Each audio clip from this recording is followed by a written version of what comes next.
that she ran around the forest as XLR ate plenty of times. They set up in a large clearing, near a mid-sized lake.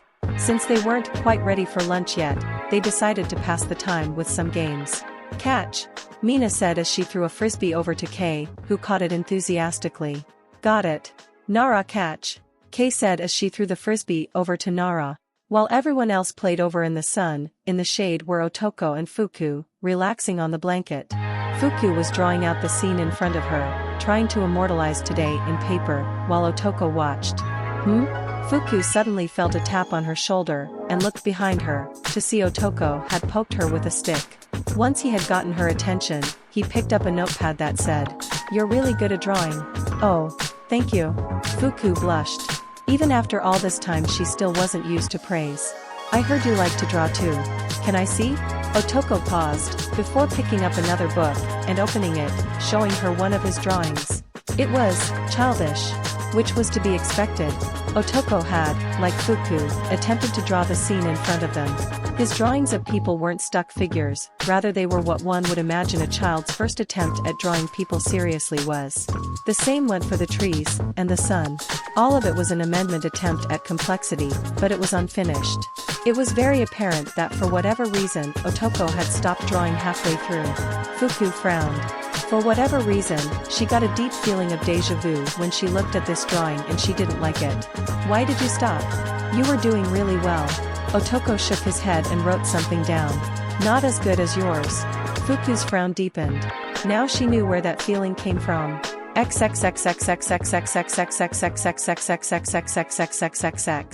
No.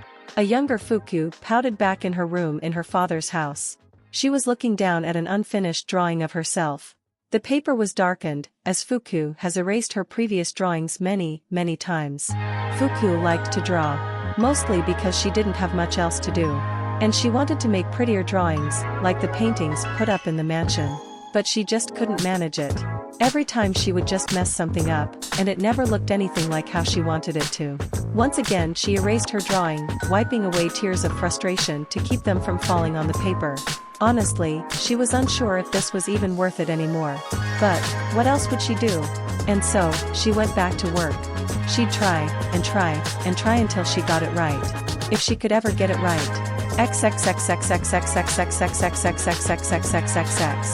Fuku shook her head, trying to suppress the memory once more, before getting back to the conversation. "I don't think you should give up so easily. Why don't I show you how to draw? But, on something simpler, like a flower." Otoko paused for a second to contemplate, before writing down "okay. Good.